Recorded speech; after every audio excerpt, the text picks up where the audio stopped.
Aha! There we go. I figured it out. I think the update messed it up a little bit.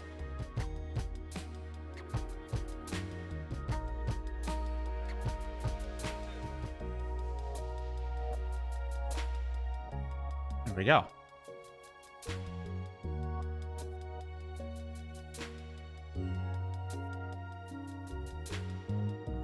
Now, let's just see.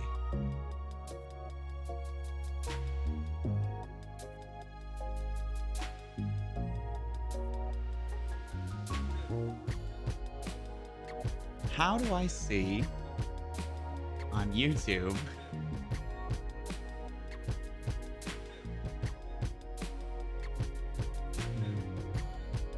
how do I see myself? How do I see myself? Hey, Darius. How do I go into the live area?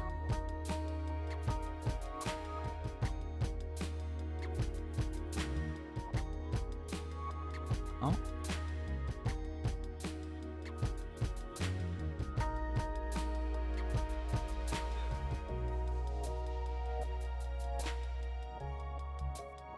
Oh, it's showing me like all of the managed. Okay. I think I'm where I need to be. So if I go here. Uh-oh. Uh-oh. This is like the studio YouTube. How do I get in here? I swear I had this last time.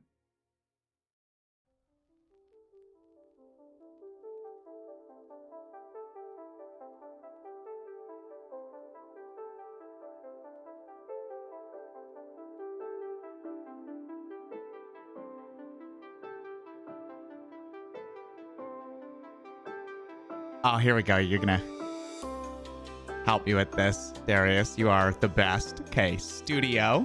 Yeah. And then content. Okay. And then live, like the little tab up the top. Okay, there it is. Oh, it just took a minute to get created. View in live control room. That's what I want, right?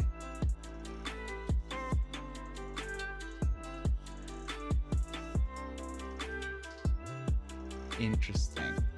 Okay.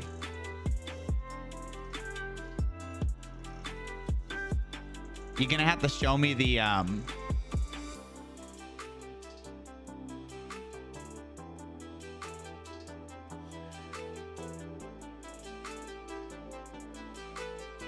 it's a process. Yeah, you'll have to let me know how the latency is. Because I turned it on to ultra low this time. So hopefully that's better. What I still don't understand, I guess I can't, through OBS, I can't chat.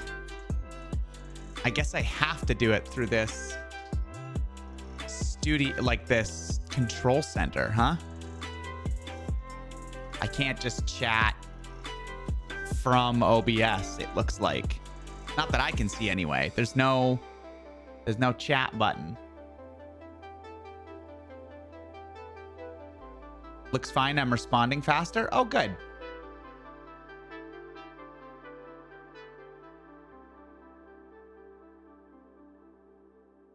That's great.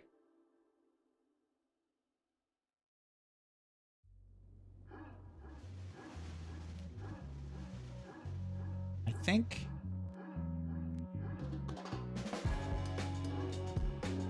am I filtering here? Oh, this might be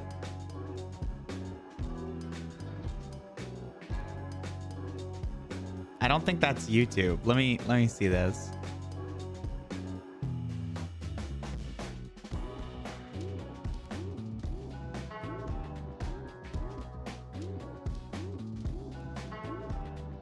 Signing in through the widget too. Okay. Yeah, I don't know how to do that, actually. Signing in through the widget. I also don't know the activity feed. I guess I've got to...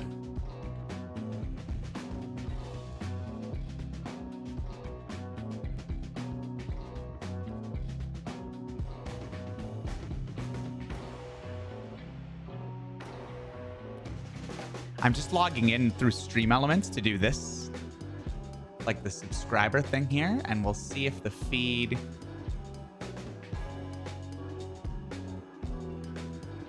goes.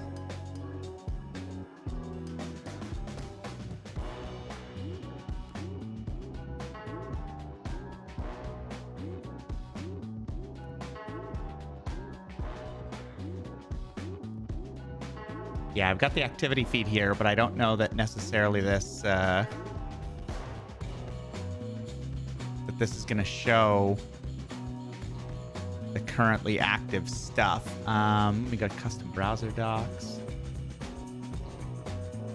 Oh, I love grabbing Yoink for Stream Elements. That's cool.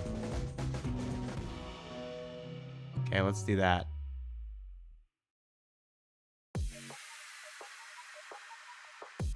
No, I'm trying to show when people subscribe and stuff, like to the channel and stuff like that. If they do, then I can actually see it, you know?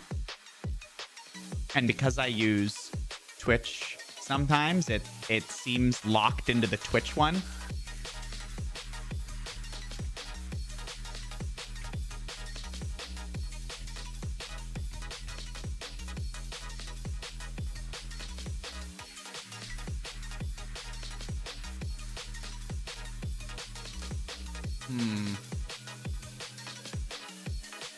Yeah, I'm not sure. Oh my.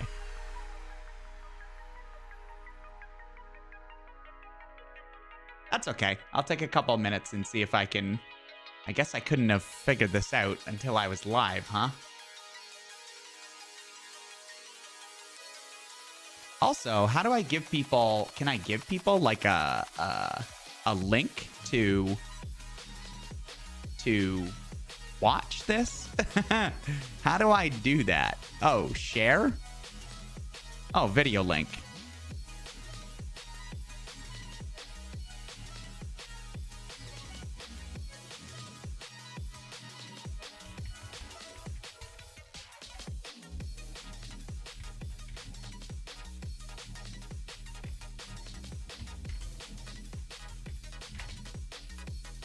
Okay.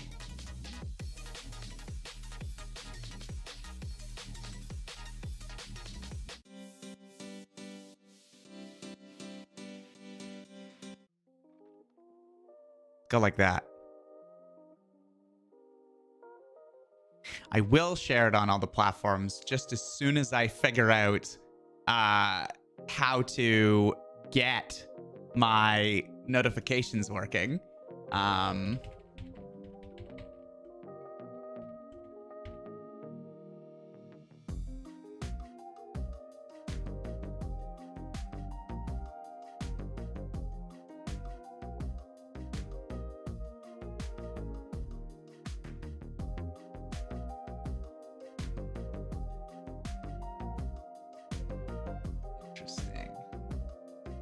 I know there was something. I know there was something that I used before to make this work.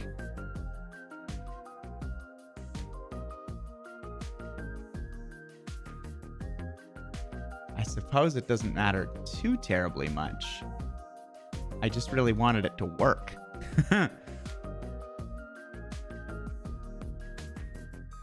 I wanted it to not show Twitch.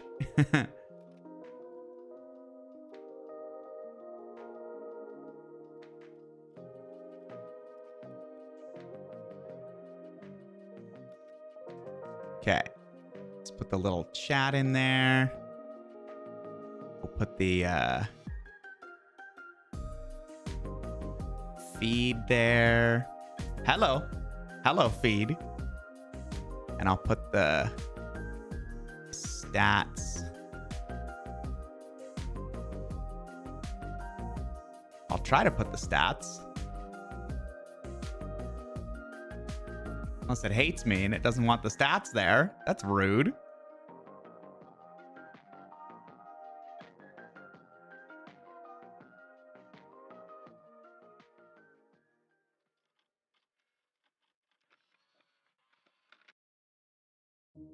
Ah! Stat doc. There we go. I figured it out. Okay. Got that all in there. Heathander, what are you streaming? Oh my god. Why did I say Heathander? I'm almost sure it was because Heathander was in the one shot for Foundry, and that's what I'm doing today. Darius, what have you been streaming?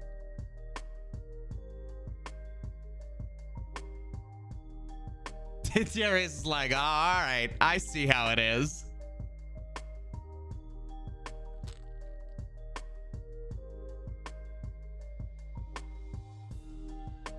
Hey, Pyra.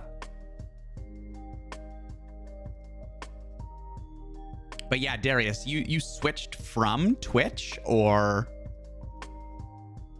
you've just been starting to do some YouTube stuff live as well?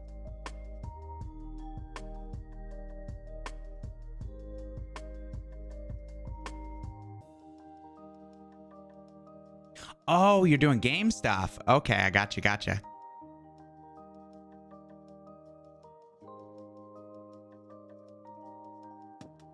Yeah, I would love this activity feed to do the thing, but oh well. The audio stream's current bitrate, that's odd. Anyway, as long as I'm good to go.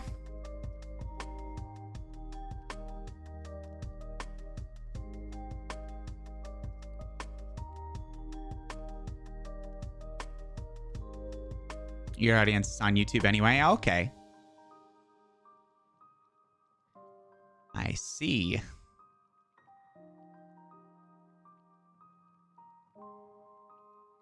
Okay, I'm gonna fire out this live stream link.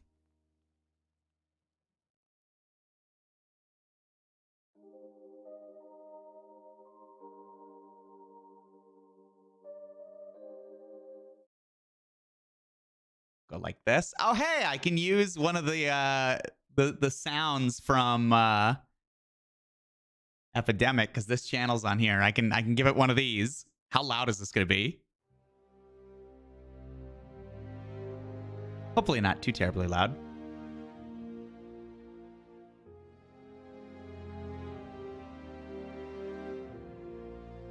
We'll see how that is.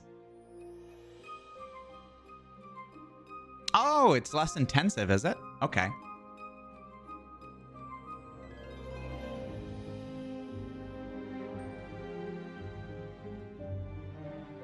Yeah, so I'm pretty sure that it was just that low latency thing. Darius, like the last time I streamed on here, I'm pretty sure it was just the fact that I had latency on normal and wasn't even aware that that was the setting. And there was like a 60-second delay.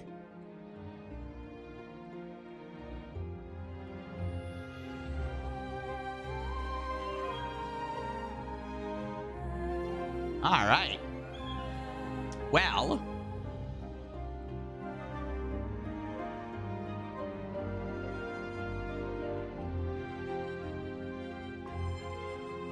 this is good. So I need then what? I need this chat. Can I pop this chat out? Is that a thing that I can do? I can create a poll and I can... Ooh, there is a pop out chat. Oh. That's cool.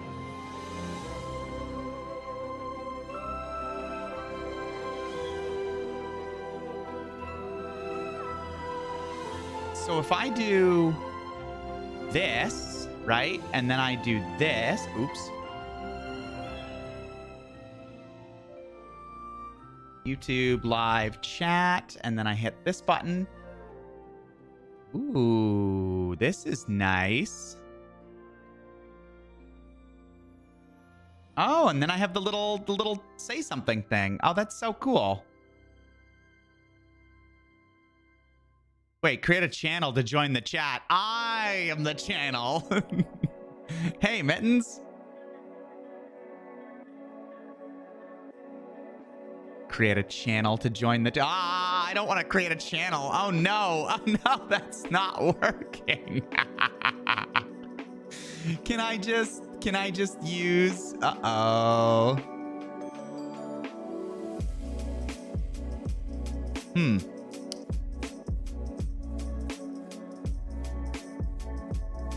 How you doing, Mittens?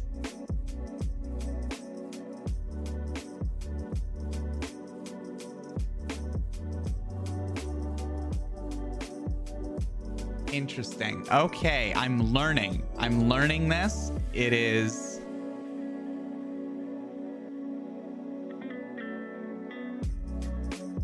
interesting stuff. Okay, so then what if I get rid of this and I do this?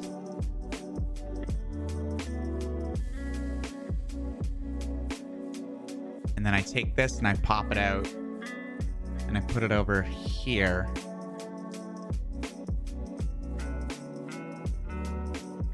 Why don't I just leave it like this?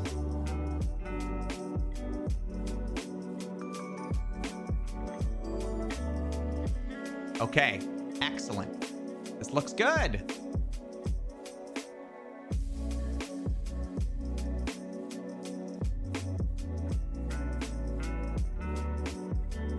You're feeling pretty good? That's good, Mittens.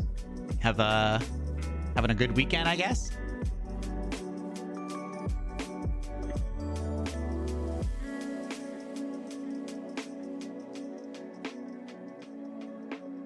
Okay.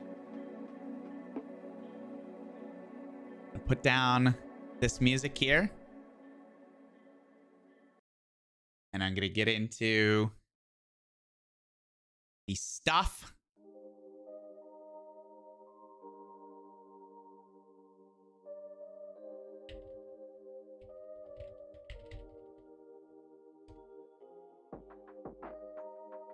Okay, so I want to get more into Foundry and tabletop stuff, as you all know.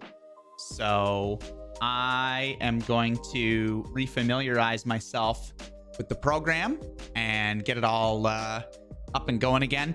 I went into it, it was way out of date, and I had a bunch of like broken modules and stuff. So I just blew it all away. And basically start it up again. So if I go like this, that should give us... Okay, that's pretty good. And then if I go like this, should give you a lovely little display. Yeah, so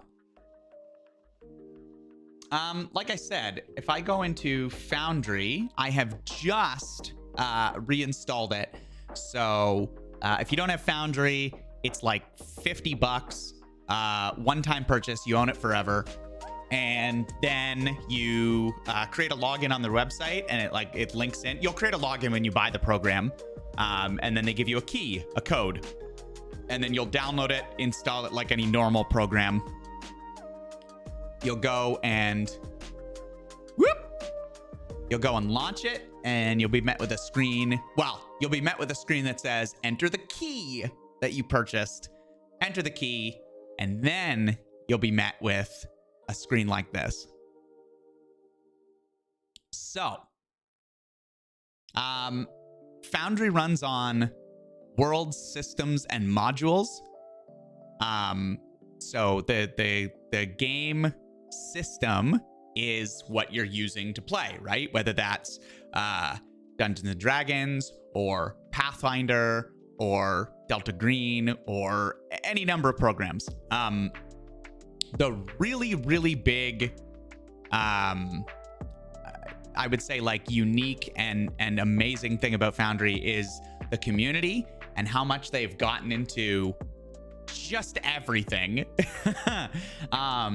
So the first thing you need to do is have a game system because, well, you can't run a game if there's no system or rules or anything at all. It would just be a blank canvas of nothing. So if you go into install system, it'll load up all these packages, which again, some of them are official. Some of them are user created. But there's 211 different systems as of this video on Foundry. And you can just go through and check them out, like Pathfinder 2nd Edition official. It's got the Cypher system, Stars Without Number, Band of Blades. There's just so many things. D&D 4th Edition. And thankfully, you can filter by name. Like if there's something you're looking for, like I really like Blades in the Dark, right? So if I type in Blades, Band of Blades and Blades in the Dark comes in. You can type in, Call of Cthulhu, unofficial 7th edition, Pathfinder, like there's just a bunch of stuff.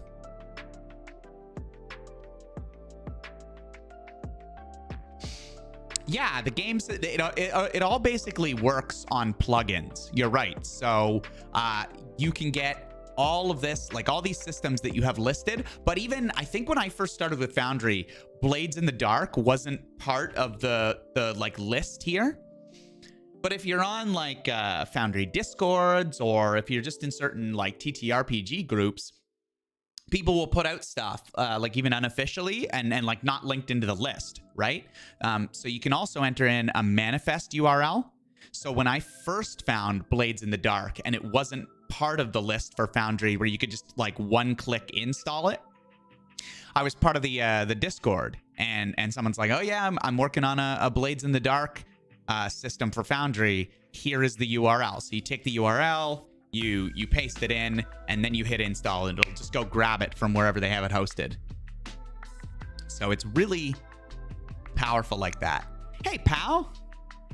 What's going on? I should also not neglect to mention the config and the updates. So, I mean, the update software is super duper simple. You just can check what version you're on. You can pick what update channel you want to be on. 99.9% of people are going to pick stable because that's obviously the ones that have been tested and recommended. But there's like feature testing, API development, and prototype releases, ones that are not necessarily stable but might have new features that they're workshopping and stuff like that. So you literally just hit the check for update button and off it goes. If there is one, it'll tell you, you can update it. If not, it'll just say that there's none available.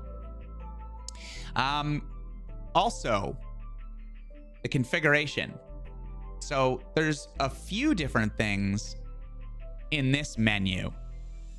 I would say probably the few biggest ones would be the administrator password. So particularly if you're hosting this somewhere, you can enter in a password so that when Foundry is started, you have to enter it. Otherwise, you won't be able to get in. If you have a world set up, let's say you only run one game. You're running some 5e homebrew thing, and you've created your world, but that's all you run. You don't run other games. You don't run other campaigns or anything like that. You can set your default world so that when Foundry starts, it'll just go right into the world, and it won't take you into this page where you're like installing new systems, installing new modules, all that stuff. If you've got it all configured and you're like, nope, I just want to go into my game every week and host it and away I go, then you can set the default world. The other thing is your user data.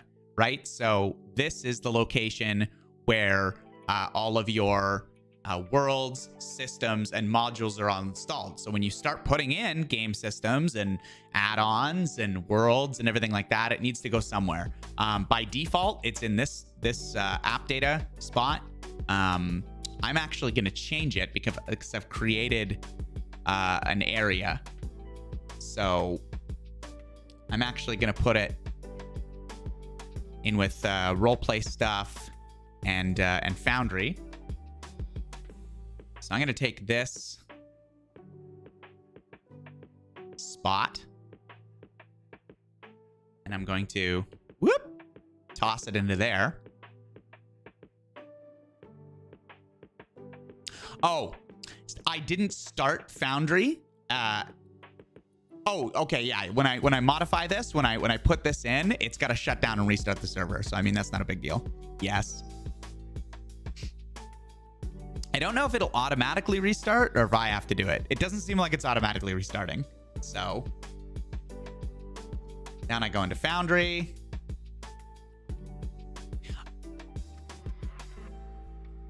I wonder if setting the... See, I'm learning along with you guys. Setting the default location looks like that's also where it grabs the key and everything. So I'm just going to turn off my display for a second so that I can go to FoundryVTT.com, go in, go to my licenses, and I'm going to go grab this one.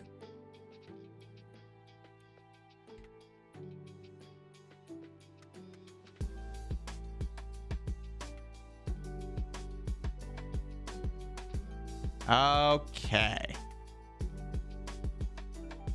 And we'll see if that worked. Okay, yeah. So now Foundry lives in my D drive instead of my C drive, so it's not taking up all my lovely local data there. So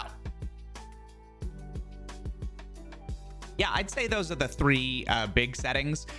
You can play with the like the port, and you can do like SSL certificates and stuff like that if you're hosting, or if you want to. I think it uses SSL to do like video chats and stuff like that. I'm not super worried about that right now because I'm just playing around and kind of learning things. So the next step would be to go get a game system. So I'm going to install a system. I'm going to go 5E. So D&D 5E, I believe that is the official, like the one, yeah, that everyone sort of uses. So I'm just going to go ahead and hit install. And it just installs along the bottom. There it goes.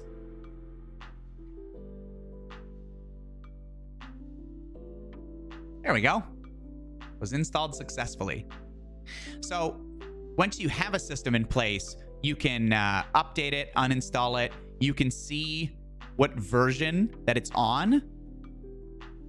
And you can also lock it. So you may want to lock it if this is sort of more important for modules. But if you know that a module is only compatible with a certain version of Foundry, then you can lock that module.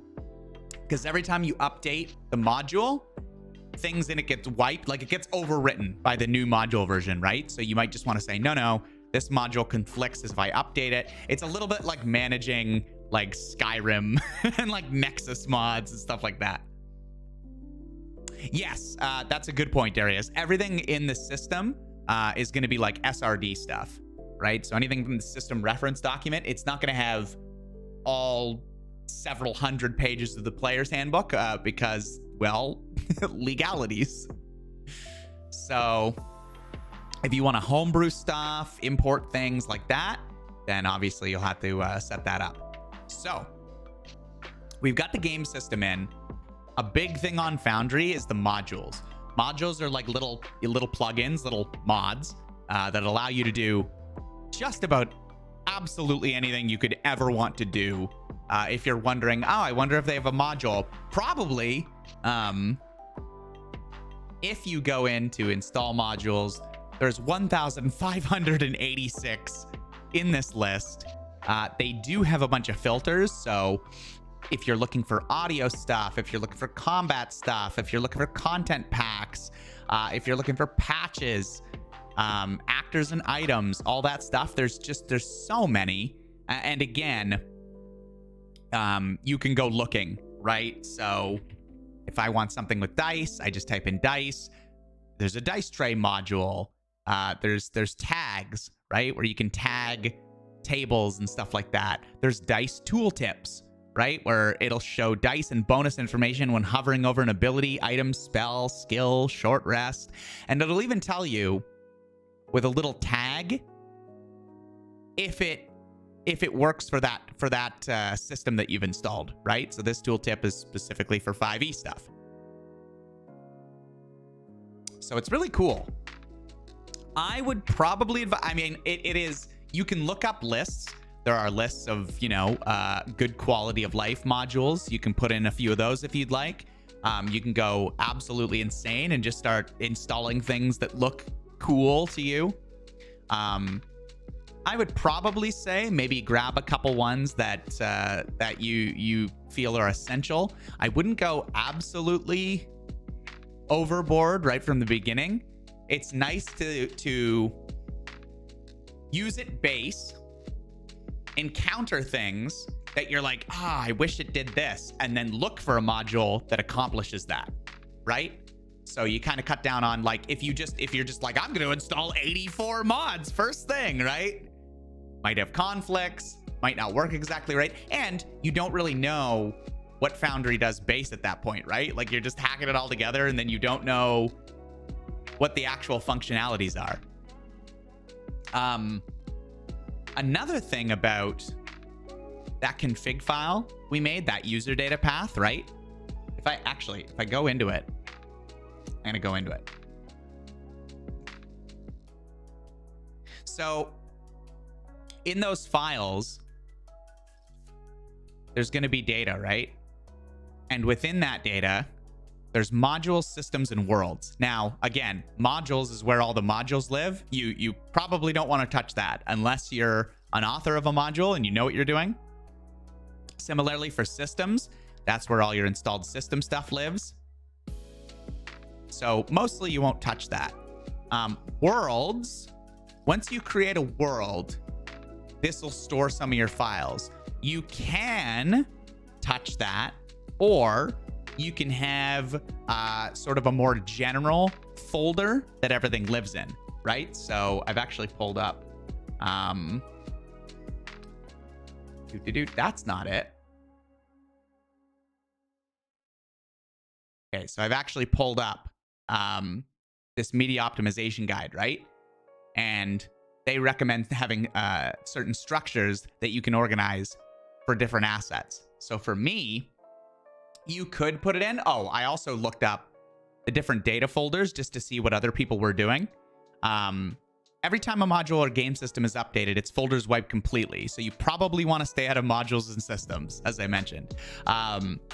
If you store your assets in your world folder, it's more portable or self-contained. So if you wanted to take a world that you're running and like share it with a friend or something like that, it's really easy to just grab the assets you've used for that world and pack it up. But it's equally as easy if you delete a world or you're like, oh, we're done with that campaign. All of your assets are now going to get deleted with it. So if you store your assets outside the world folder and just part of the general area here, right? Then they'll be available for all of your campaigns. I mean, they'll be available anyway. You would just have to drill down weirdly into, like, if you put it in D&D, you could technically go over into another world and like go and look through some of the library stuff, but that would be janky looking at a different location. But it would be more readily available to all your campaigns, and it makes it less likely that you wouldn't just delete your top level folder, right?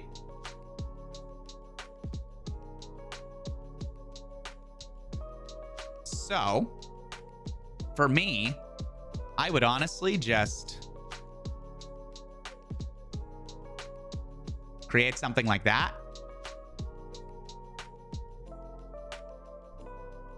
And then from here, I would just go by the basic. I really like the folder structure that they have here because it sort of fits for everything that comes in Foundry. There would be an artwork folder, anything that was like, you know, a gorgeous rendition that you wanted to put on an item, put in a handout to show your players, stuff like that. It would all fall under the artwork banner. Anything audio or sound base, ambient music or creature sounds or whatever, audio makes sense. Tiles would be used for, think of them like, I guess, props, right? Because they're not really tokens. They're just these, you can create them from an image and you can size them up and down and all that, but they don't really have a set of like stats and everything to go with them. They don't have like a character sheet. Tokens are your, oh, this is a player character, this is an NPC, this is a monster, like that. And then maps is exactly what it sounds like. Any scene, anything, you know, a town square, a forest, a cave, whatever, would all go in the maps, right? So I would create some folders for these. I'm just going to go through and copy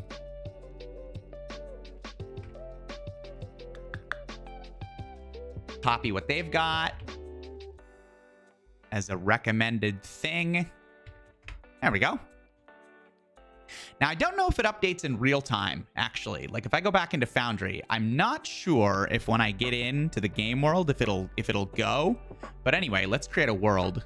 I'm going to hit Create World over in the Game World tab. World title. Hello, world. Within that data folder we created, remember when I said there was worlds here? So you can give it the actual like data path name. You can make it something. Although you usually just keep it roughly the same. You choose your game system. We're gonna go D&D 5e. You can make a background image for the campaign, like splash screen, let's call it. I'm not gonna worry about that right now. Although I think, so see, this is where Foundry draws all of its info, right? So if you ever browse files, by default, it opens up that little folder that we just created. So see that global assets thing I made? So if you go in there it is, artwork, audio, maps, tiles, tokens, all of it. This is what maybe it makes more sense as I show you. If I was in worlds and we had two different worlds, like, I don't know, like Pyra's one shot or Darius's homebrew campaign, right? And Darius shoved all of his homebrew campaign stuff in one thing. And then later on, he went to run a one shot. He'd have to be clicking into the world's homebrew to get stuff for his one shot if he wanted to share things. You know what I mean? So that's why I always liked just having like a global assets thing that isn't down into the worlds or anywhere else. It's just, there it is. All of it's there for you. You can also schedule like your next session. It'll just display it. And then you can type in a little description like, this is our awesome, super cool world to test things out in. Hit Create World. Wow. Right? So once it's all set, you can launch it. If I had created a background image, this is where it would be. This is the splash screen I'm talking about. How many players, next session, all that lovely stuff. So currently we only have the game master. There's no password because we haven't made one. But if we join the game, see, it even gives us a helpful little getting started thing, inviting your players, all this cool stuff. There's your, if anyone's familiar with Roll20, over on the left-hand side, there's all your like tools and things that you can use, although they're not particularly active until you actually set up a map in some way. And then over on the right, we've got your chat, right? And then we've got all the different areas that we can go into within Foundry. So the chat at the top. There's the combat tracker. So if you have encounters, and again, some of these are specific to the game system, right? So some of these can be modified by that. I believe. I think I'm pretty sure it was Blades that had the different clock counters and stuff up here. But anyway. Your scenes, those are your maps, essentially, right? So if you create a scene,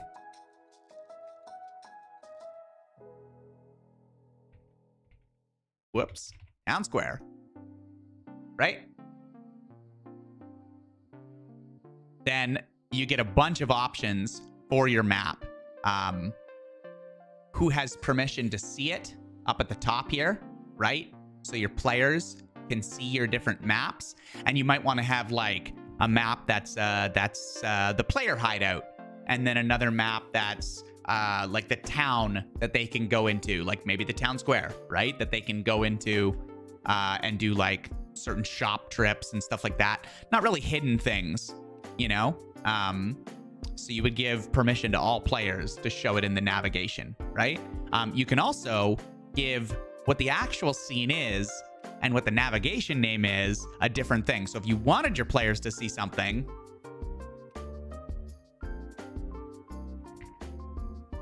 but then for the navigation,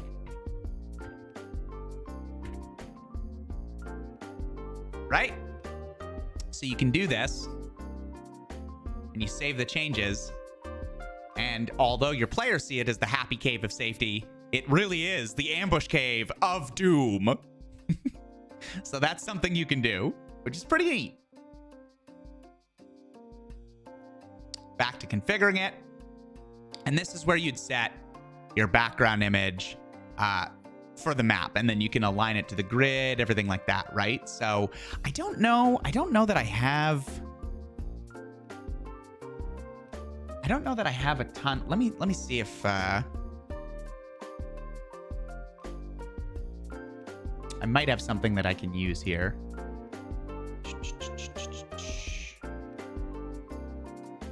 I think I can use a map of the Sword Coast.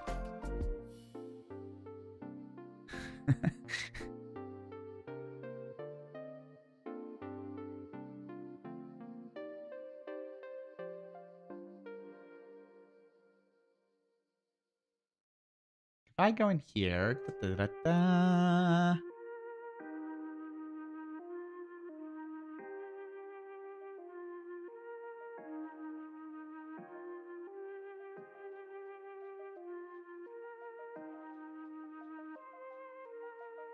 yeah, let's use the Sword Coast. Although I may need to cut this down. It is a massive map. I don't know how Foundry is going to handle that. Let's just see. Let's see. Whoop. Okay, so if I go in here, my assets, maps, Sword Coast.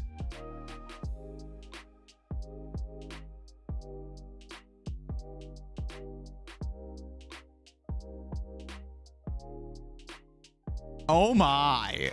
Oh, that is a massive map.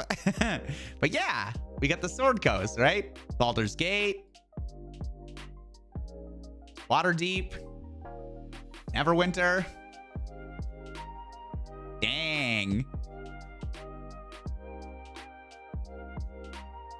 And you can see the squares and everything, right? So if you configure that, they've got the grid tab, lighting, ambiance, right? You have all of that. You can make little weather effects.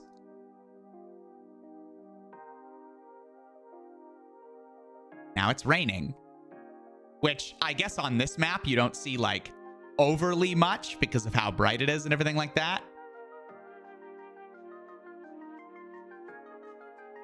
That's okay. Just little neat things you can do. You can also tie a journal entry to your map.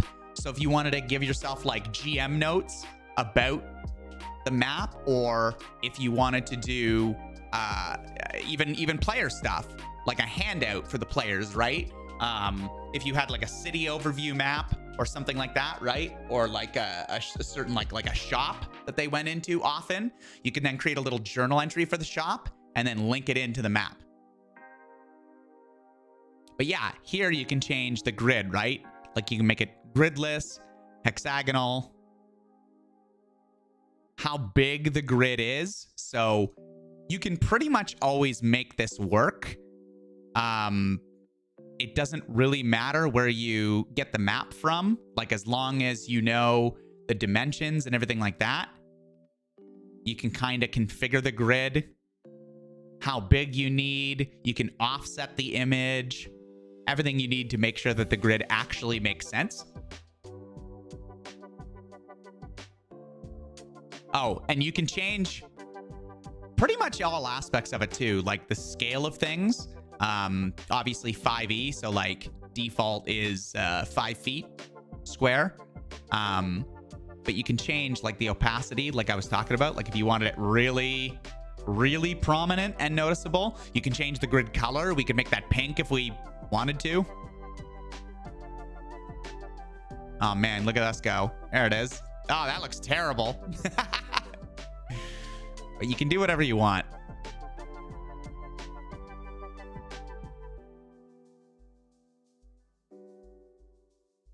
There we go. So it's really cool that way. There's a lot that you can do. So that's your scenes. That's like maps. You can also create folders for your scenes. So again, if you had a city and you had like different districts or different shops or the player base, whatever it is, right? Again, we can give the folder a color. Right? Go back here.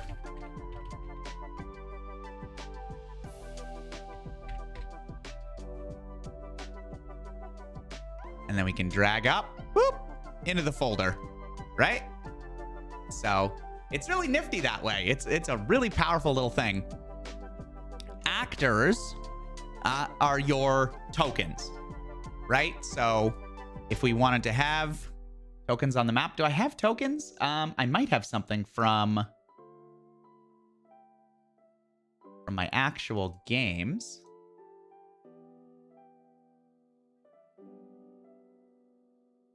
Oh, where did I don't remember where I so I'll just go grab one real quick. Let's go like this. I'll put it in tokens, paste, and I create an actor.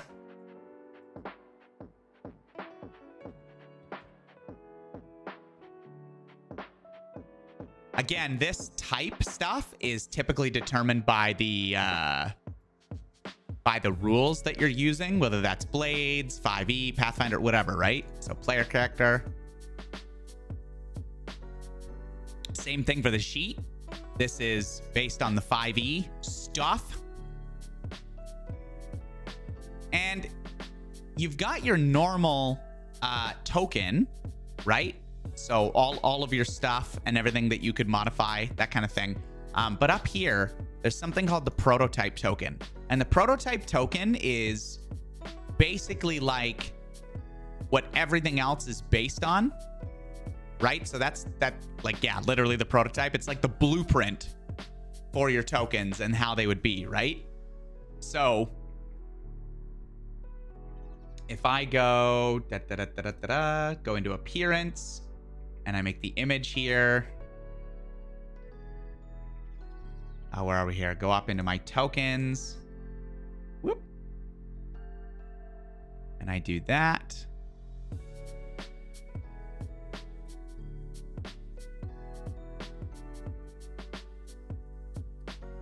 Take this. There we go. In the prototype, if I want to do... When I drag him onto the map, right? We just kind of got nothing there. Oh, he's got no vision. By the way, vision's a thing in this. So currently he got no vision. But let's delete him for a minute. If I make it so that when it's hovered, it displays his name, and I update that because I've updated the prototype. Whoop, when I put him back, Now that works. Oh, man. Look at this. He's got no vision. What a mess. Let's go into his prototype. Let's give him a bit of vision. Vision radius. Let's do 60. Update him. Okay. So the whole prototype thing, you can see here, I updated him to 60, right? But I updated the prototype, the blueprint that they're all based off of. So the guy I've already placed doesn't have that update, right? It's like they're each different thing. Like if I created a multiple database, whoop, there's another one. But this guy gets the 60-foot vision. This guy doesn't have it. This doofus is blind. What a mess. Yeah, this guy is totally blind, right? And you can see with the simple fog of war system, like he can't actually see, right? Like he can't actually see the other guy that's there. But this guy absolutely can, right? So if you have your blueprint, your prototype, right? And you want this guy to be, you know, like let's say a bad guy NPC, and you prototype him out so that they've got 60-foot vision, all that and everything, right? But then drop 1, drop 2, drop 3. Now you can go in and you can name them different things. Oh, I've made it so that, oh, I didn't change the blueprint. See, I get screwed up on this sometimes too.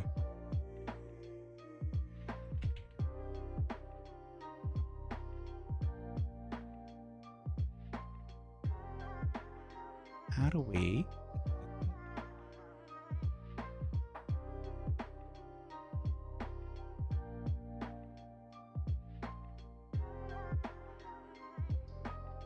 There we go.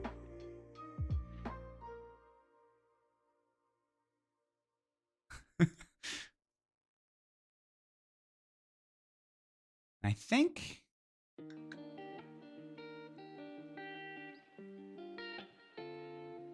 I just want to test if we can. Boop.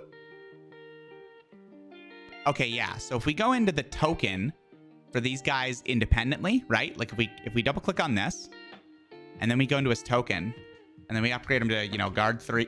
Upgrade him? I don't know. Being guard 3 from guard 1 seems like a bit of a downgrade. But if we update it, right? So it didn't touch the actual guard blueprint because that would be the prototype token.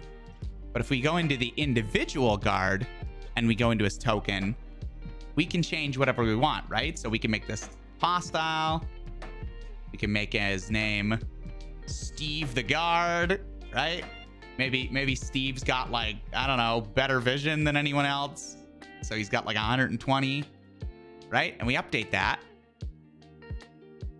So now Steve can see further, right? But guard number 3 and guard number 2, they can't see as far as Steve can. And that's all off of one token, right? So you don't have to create, like you don't have to go, you know, like guard 1, guard 2. You don't have to do that. You can use the one token as a prototype and stamp out the different monsters and different things that you need. Oh, I'm just right clicking, by the way. For anyone like watching, when I go to get some options, left click brings that up.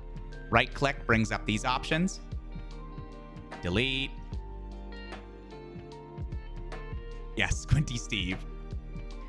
And again, like I can click on the tokens and I can hit delete on my keyboard, and that just gets rid of them from there, right? And then you just drag more onto the board as you need.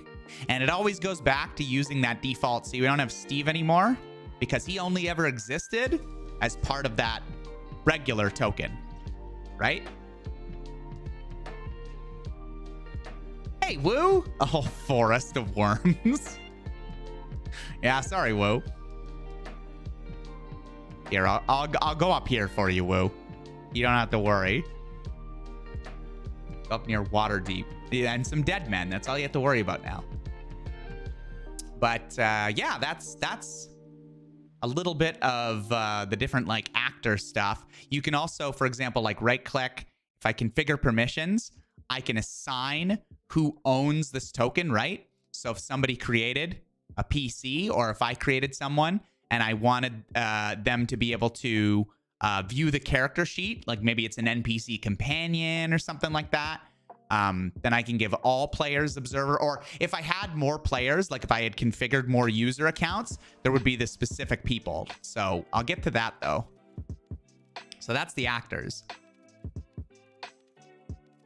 Items, so same thing. And again, all of these have folders.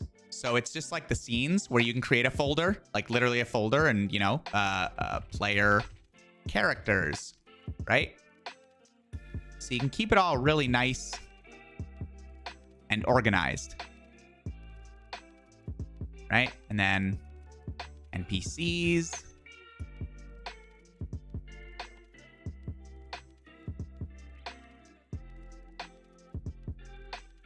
I don't know, random encounter monsters, like whatever you want them to be, right? Items, create an item. Same thing, denoted by the rule set, right? So weapon, sword, right?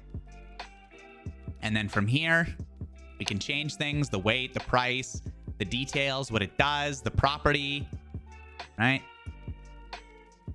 Martial melee, base weapon, longsword, attunement not required. Melee weapon attack. And you can add in attack roll bonuses, crit thresholds, everything as part of 5e. And make your own little sword, right? This is part of the core data. You can go into user data just like I showed you, but up here, top right, core data. And there's different like for icons and for like weapons and stuff like that. They've got some things. They don't have a ton, but they have some. You can change the view over here. I kind of like this one because it gives you a little icon of what it is and the name, right? If you just do it like this, it'll only give you the icons. Like this, it's kind of like, it'll give you the names, but they're kind of big. So I like it like this. The second one here. Again, you could search, right? D20, whatever. And in the user data, sometimes the world, or not the world, sorry, the system will sometimes have some stuff too, right? So I think, what is it in icons? Yeah, icons, items, weapons, right? So they've got some stuff as well. So we'll go, say sword, longsword, select file, right? Now we've created a little sword item. And you can throw that into people's inventory. I believe if I went to the guard, for example, and I went into his inventory and I drag over the item, boop, now the guard has a sword. Of course, the sword isn't configured in any way. I can go and do that, actually. I go down here, attack roll bonus. Oh, I don't know. 2.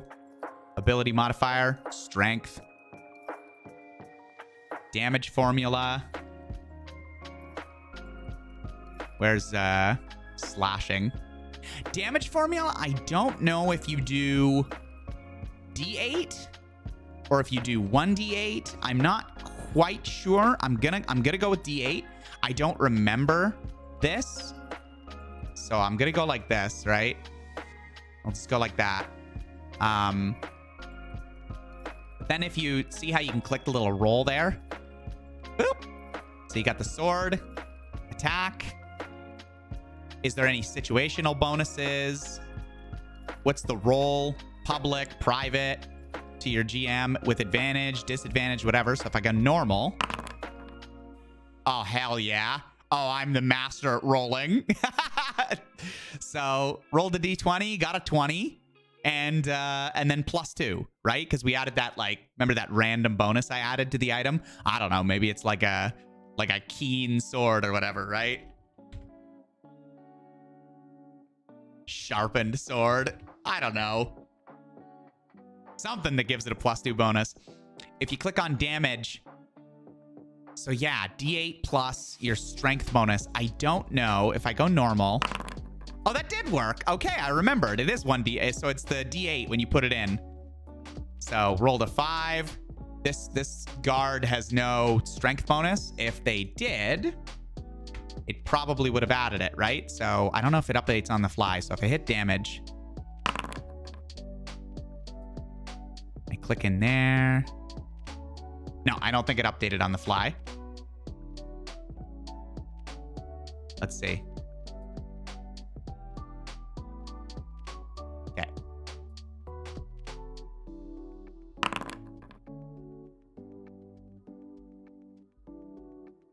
Oh, see, that didn't add it either. I'm wondering if there's something that I'm missing.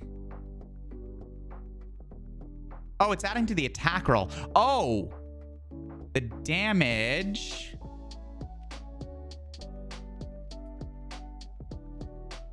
Versatile damage, other formula? I don't know. Darius, do you use this? Do you know what would make it add in the strength bonus? Oh, maybe proficiency. Maybe it's proficient up here and then equipped, something like that. Let's try that.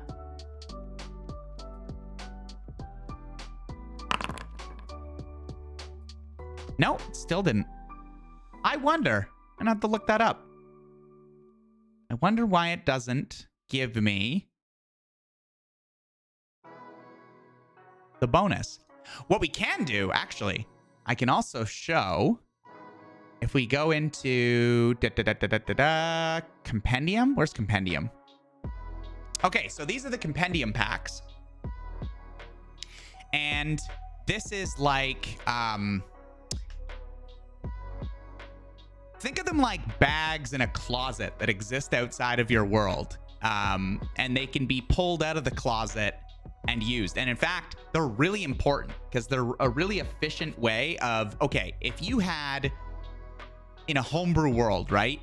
Hundreds of monsters and NPCs, and then your player characters, and then you've got all these items and scenes and everything like that, right? You don't want to do that.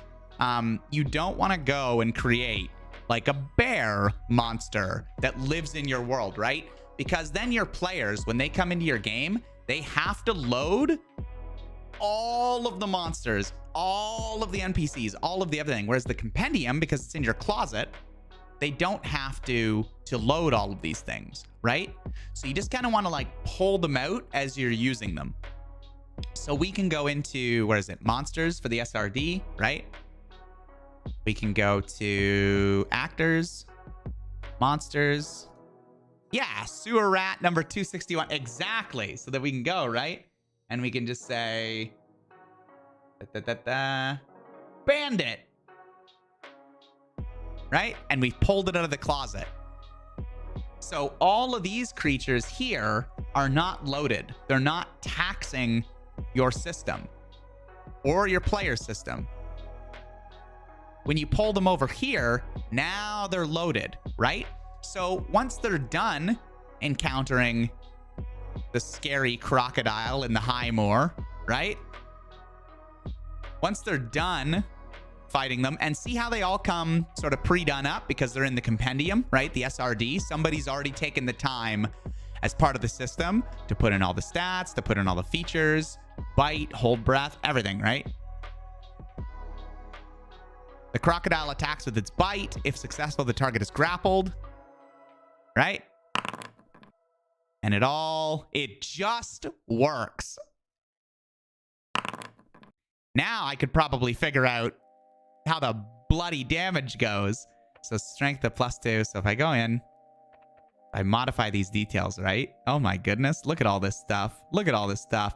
Ah, so the damage formula plus at mod, right? So that's the the variable. So I'm going to steal this, actually.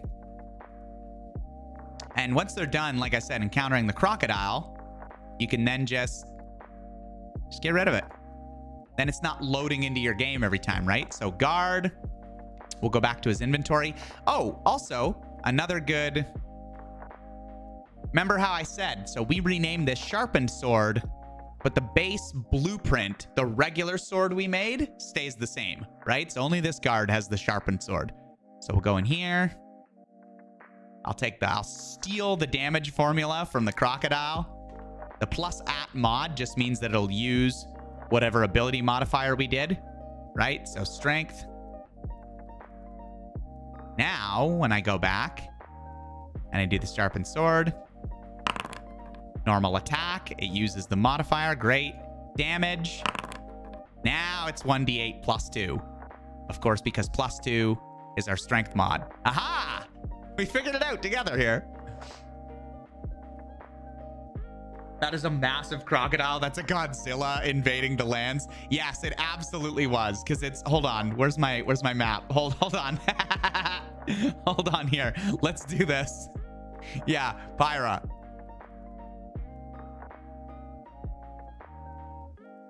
Where's the monster? See, you can search compendiums too, right? Oh, look, giant crocodile. Oh, perfect. They even have one. All right. Look, it's almost 100-mile across. It's about a 75-mile wide crocodile.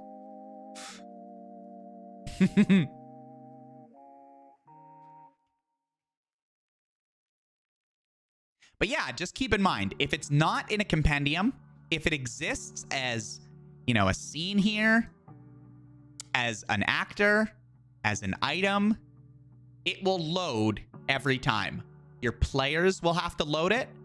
And I mean, it's fine. It's fine for a bit. But if you had, think of it like in a campaign, that's a long form campaign, right? If you have hundreds of items, hundreds of actors, hundreds of, you know, then that's when it can start to chug on people's systems, right? So compendiums are very useful in that way. I will say the one, so remember when I said for modules, think of like, oh, I wish it did this, and then go find that, right? There is a module for compendium folders because everywhere else has nice little folders, right? That we can organize things into.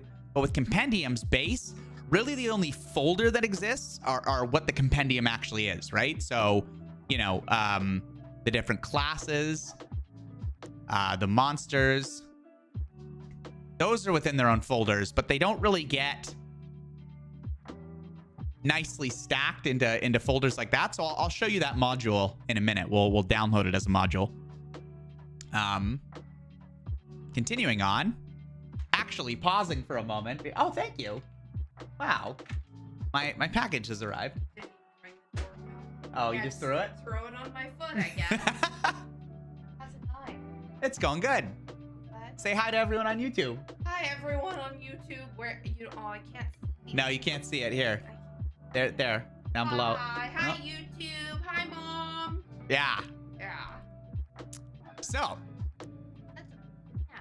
Yeah, I'm showing people Foundry. We're kind of learning together. Yeah, that's nice. Yeah. Yeah. It's got nice colors. So detailed. Yeah, it's detailed. Yeah. Yeah, it's massive. But yeah.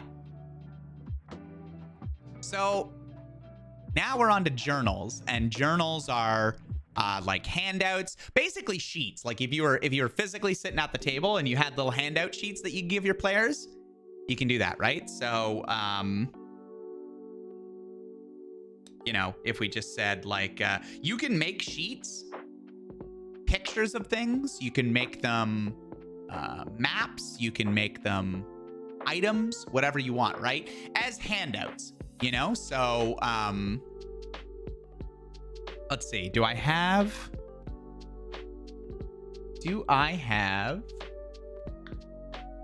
some nice little resources here? I do.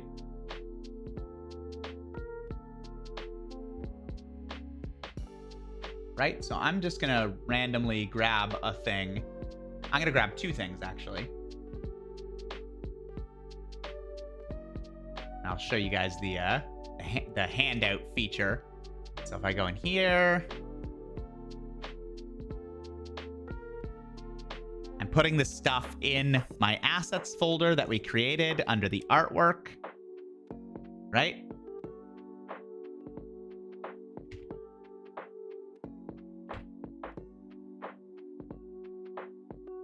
So this is your handout sheet. And you can give it a description. I should just have Pyra write these.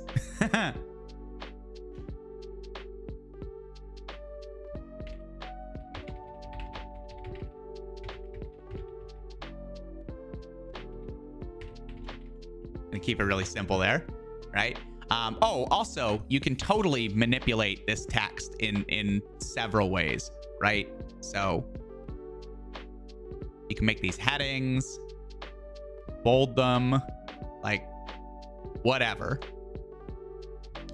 And then from here, you can go up, see the tabs up at the top? You can modify the text.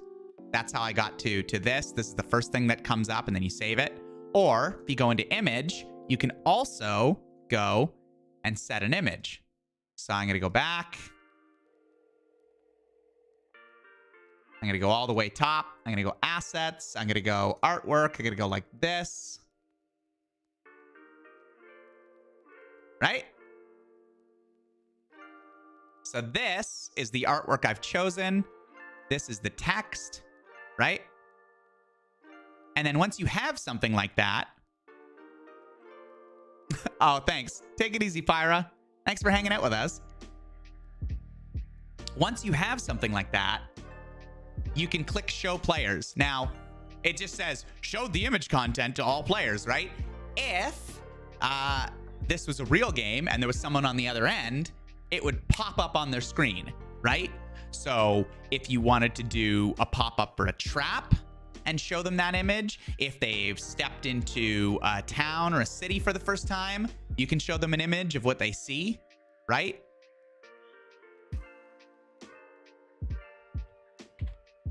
You can create journal entry like that. Image. Right? And you can be like, you know, you see this person or this is what she looks like, whatever. Show players. You can do that with the text portion, right? Show the text content. So it would just show mysterious lady with nothing on there. You can give permission for players to have their own stuff, right? So let's see.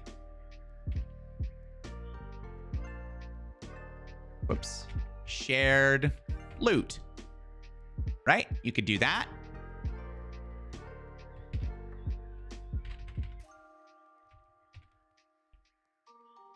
And because it's all nicely, I wonder if I heading that. Can I get rid of that? And then can I, aha, paragraph. That's what we got from the Goblin Cave. 25 gold pieces. Rusty shiv.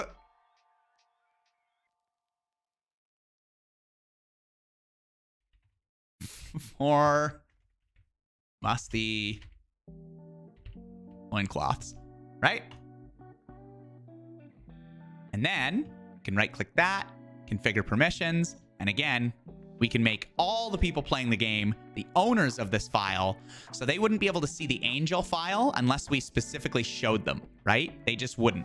It wouldn't even show up as their journals. But what would show up is the shared loot because they have ownership of it. So they could go in and modify this, right? They could go in and be like, dragon treasure, right? And just put whatever they want. Again, we can make folders, player handouts, put the loot up there, keep things all nice and organized. You can also do rollable tables. So you can create your own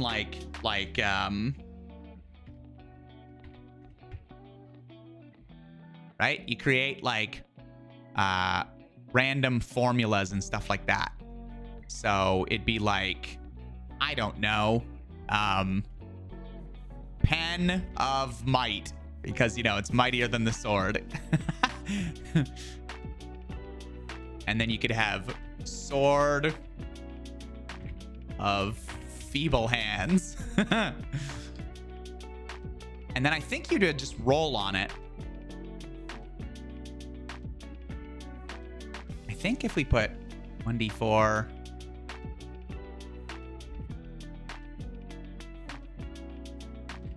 something else that's cool. We'll go range 3 to 4. I think now, if I updated it, if I rolled it... Okay, yeah. So see how that worked?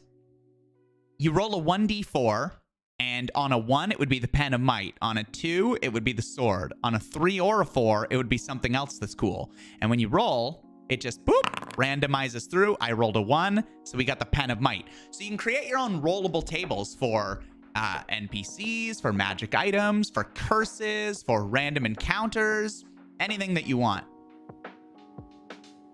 Which is pretty neat. So card stacks, I have no idea. This was not here when I first started using Foundry. So I honestly don't, I mean, obviously it's cards.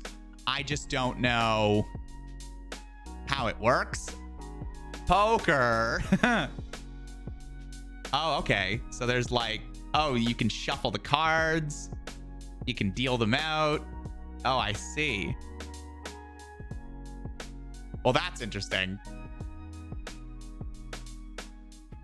So you could create like in-game games of cards that people could play, or like things of chance and stuff like that. That's kind of neat. I don't see that being used all the time, but that's pretty cool. And then you've got your music, right? So the music, this is another one where a module can help because it's a pretty basic music player, but you've got your global volume, right? Playlist, ambient, interface, all that. And you create your little playlist, forest map, let's just say, right? You can choose your playback mode, how it sorts, all that kind of thing. And then from here,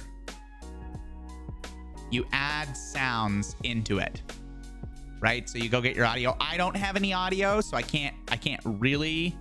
Oh, there might be some bass sounds. Oh, here we go. So choose the volume, choose whether it repeats, like that. Or drums, right? And then from there, when the PCs are on the map or you've got it organized, if they're in the forest and you want some drums to play,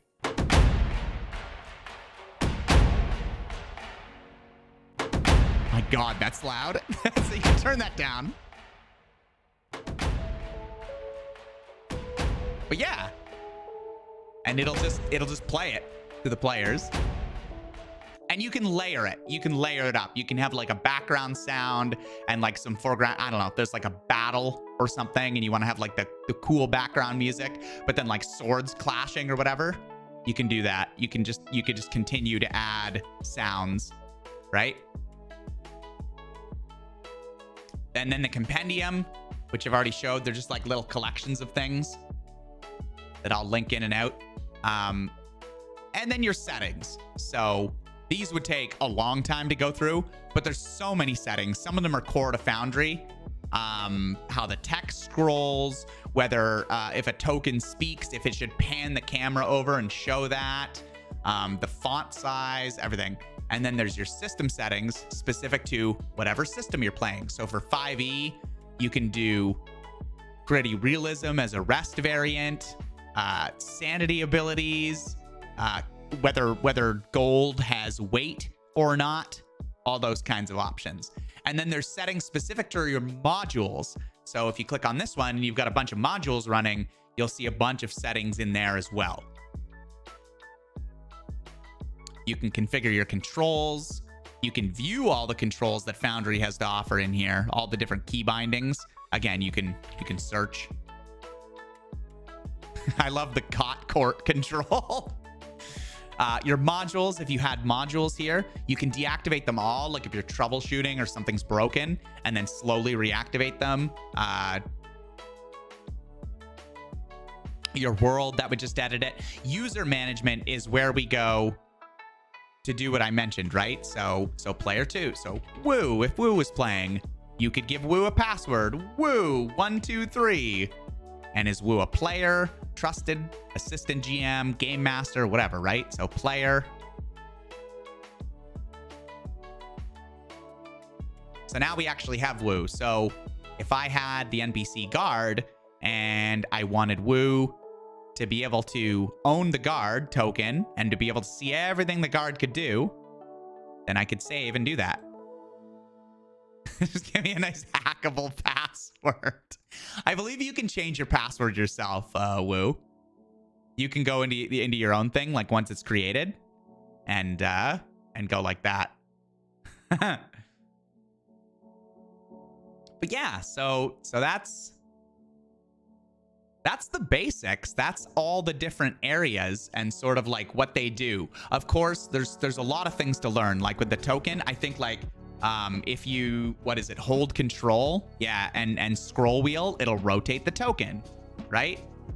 So it just depends on how much you want to dive into things, how basic or advanced you want to make it. Some people have like isometric maps in this and isometric tokens using the hexagonals. It's insane what you can do. But yeah, if I go back to, the setup? Yeah. So if I go to add-on modules and I do the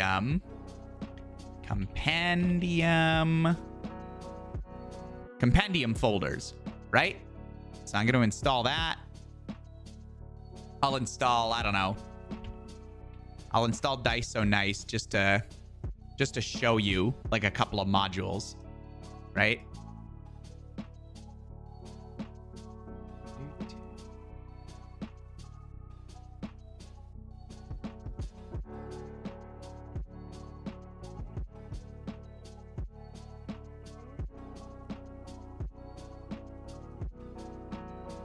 Oh, visual effects. Here we go.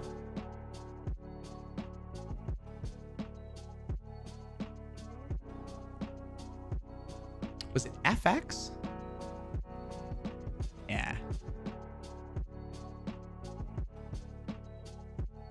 Okay. So we'll hop back into the world. Whoop. Oh, you can also, within the scene and stuff, right? Like I could set where the players actually start and everything, right? See initial view position, where you could set it up. So you could just go over. Maybe you always want them up close to like Neverwinter and Waterdeep and everything, right? So I could go like that. Capture current view. So I click this, right? And if I'm out of the map, but then I go into it. So it starts here, right? It didn't start way the heck up over top left. But now I've got these modules, right? So manage modules. I can activate them by checking them off, right? It'll load it up. Oh, a nice thing about Foundry now is it'll tell you, hey, you don't have this thing that you need. So if the module relies on something else, again, thinking like Skyrim or other games that have been modded, sometimes they'll tell you, right? They're like, oh, hey, this mod that you're using actually needs this other mod to work. And so it'll tell you that. So libwrapper is something that it needs. Compendium folders also uses it actually. Libwrapper, I think, is one of the ones that are like used for a number of modules. So people will know. So let me go grab that one actually. It's as easy as going wrapper. Whoop. So now that's installed. Back into the game.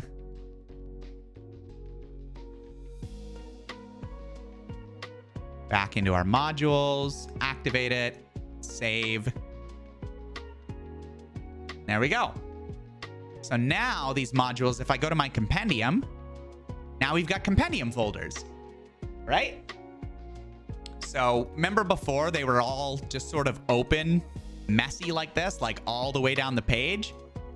Now they're all nicely bundled in for us. So we can we'll just open what we actually need. So that's a neat little quality of life module. Most of this works how you'd expect. And if you come from Roll20, it'll be intuitive, like /R for roll 1d20. This is Dice So Nice, right? So the thing that I installed, roll 3d6 plus 4.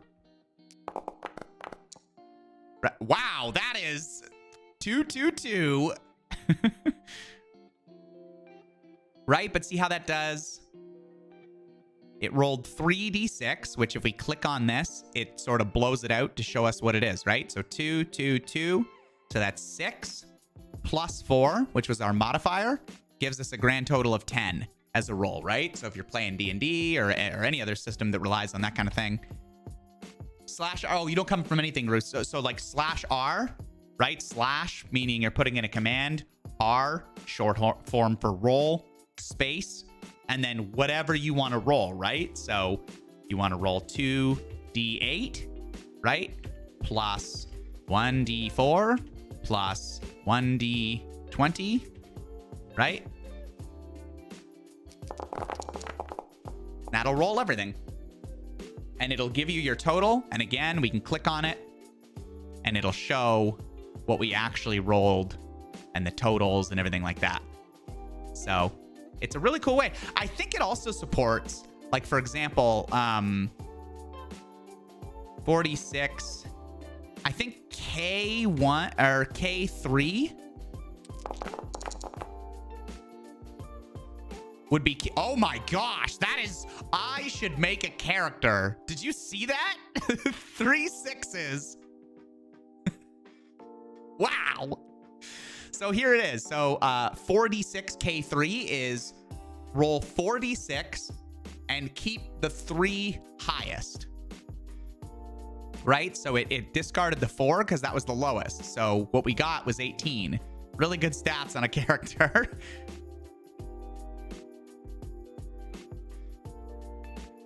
And so if we were making K3... right? We could copy and paste that and we could just run it all through. I believe we could also just... I think we could do it. Although, again, this is going to 1, 2, 3, 4, 5, 6. This will get at the 6 stats. However, it's going to throw like a billion dice onto the board, I believe. Nice. You can't make this stuff up. I got a perfect roll and then, oh my gosh. Anyway. So these would be my very mediocre stats were I creating a character. The highest thing I rolled was 13. Everything else was pretty average. But what a nice character. And then, yeah, I can go and make a character and get playing. But see how easy it is to modify and to make the game your own. Like, oh, I want visually dice to end up on the screen, right? So there's a module, you just go and install it, and then there you go.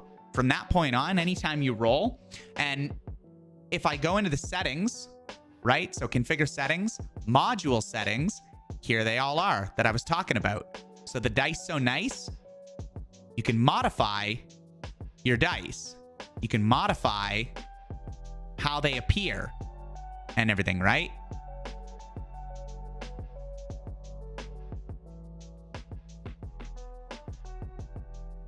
And each one you can modify. It does, yeah. Yeah, see, woo, it has fancier, but that's what I mean. Like, you can just... Material. Oh, you can change the font for the die. That's interesting. Oh, that was the D10 only that I was modifying. Oh, see. Okay, so global. So you can go here. Cloud texture for all of them. Make them plastic. You can make them out of wood. I believe that just changes the dice color. Whoop.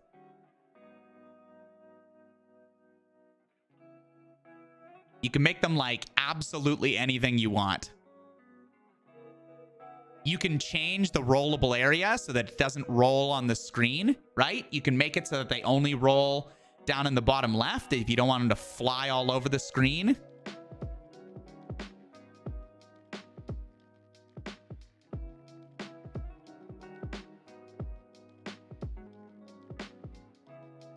And yeah, modules are just a really cool way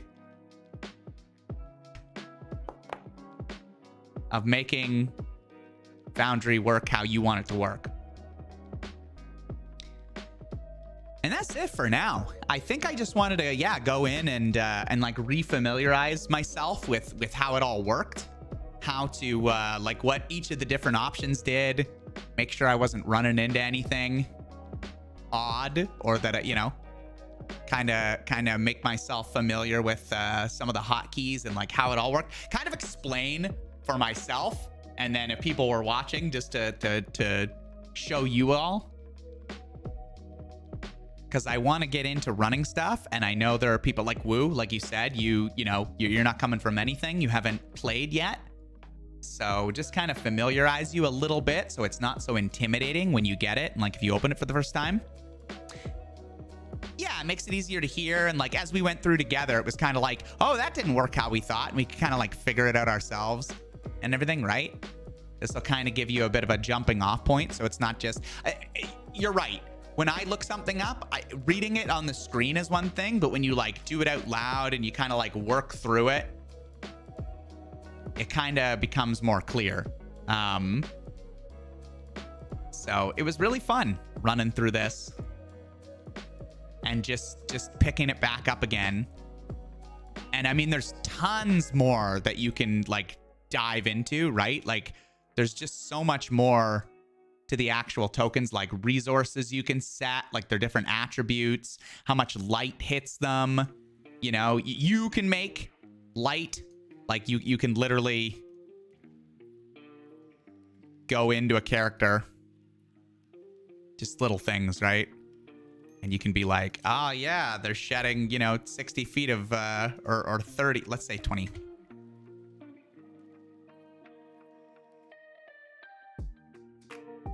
And we make it, where is it here? I think you would just make it like, I don't know, like red.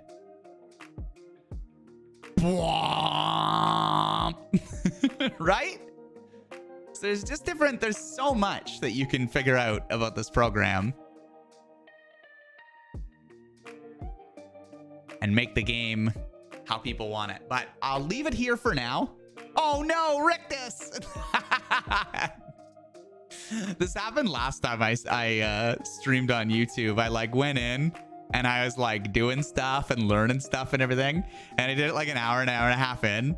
And like, I swear, like 5 people came in at the end. They're like, what up, Shay? You, oh.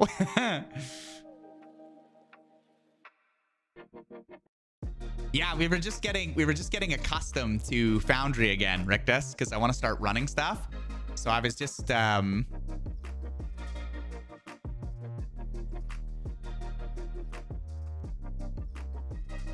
running through all the settings. I see chat before chat sees chat. Yes, yeah, I believe I have less of a but I think the low latency thing did help, right? Like the ultra low latency. I think it made it so that it wasn't too bad on your end. I don't know if it was exactly instant, but I think it was pretty good.